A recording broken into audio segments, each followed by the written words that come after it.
O Grupo B da Copa do Mundo do Catar tem uma mistura de conflitos políticos históricos e futebol.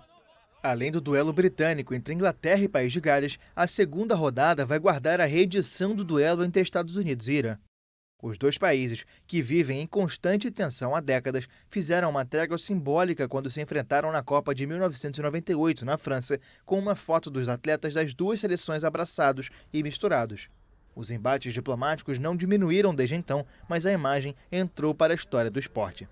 A Inglaterra é favorita a ficar com a primeira colocação da chave, com um time jovem que demonstra a consolidação da Premier League como principal campeonato nacional do planeta.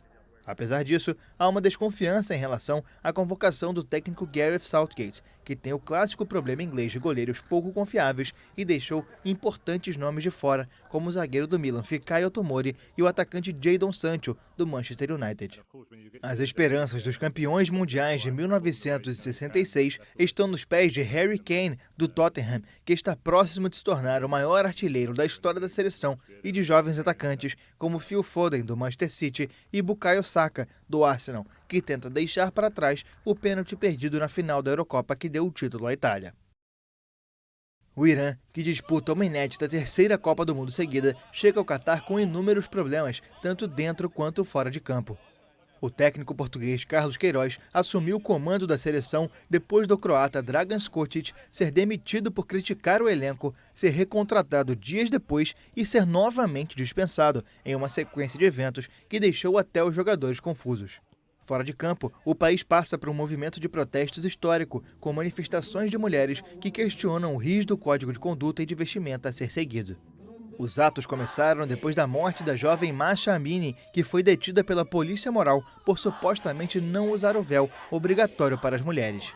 Os jogadores da seleção apoiaram os protestos e prestaram homenagens à jovem morta, que desencadeou toda a onda de manifestações no país.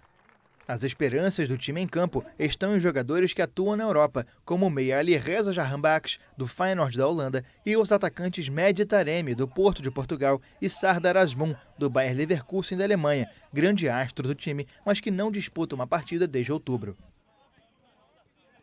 Os Estados Unidos, que há anos têm expectativas elevadas de subirem de patamar no futebol mundial, vão chegar para a Copa com uma certa desconfiança depois de um ciclo muito ruim. Dos convocados para a disputa, 17 jogam na Europa, apesar do aumento de investimento e atenção da Liga Nacional Americana, a MLS. O principal nome dos Estados Unidos é, sem dúvida, Christian Pulisic, importante peça no Chelsea vencedor da Liga dos Campeões da Europa de 2021. Com um elenco jovem, os jogadores vão precisar provar o potencial que apresentaram nos clubes nos últimos anos. O País de Gales, que volta a disputar uma Copa do Mundo depois de 64 anos, tem depositadas as esperanças de ir longe em um sistema defensivo sólido e em Gareth Bale, ex-jogador do Real Madrid. Apesar de terem participado somente em 1958 da competição, os galeses se orgulham de terem chegado às quartas de final e só terem sido eliminados para o Brasil, que se sagrou campeão daquela edição. Além de Bale, que atualmente joga no Los Angeles FC, os experientes Wayne Hennessy, goleiro do Nottingham Forest da Inglaterra, e Aaron Ramsey, meia do Nice da França, também aparecem como líderes da seleção.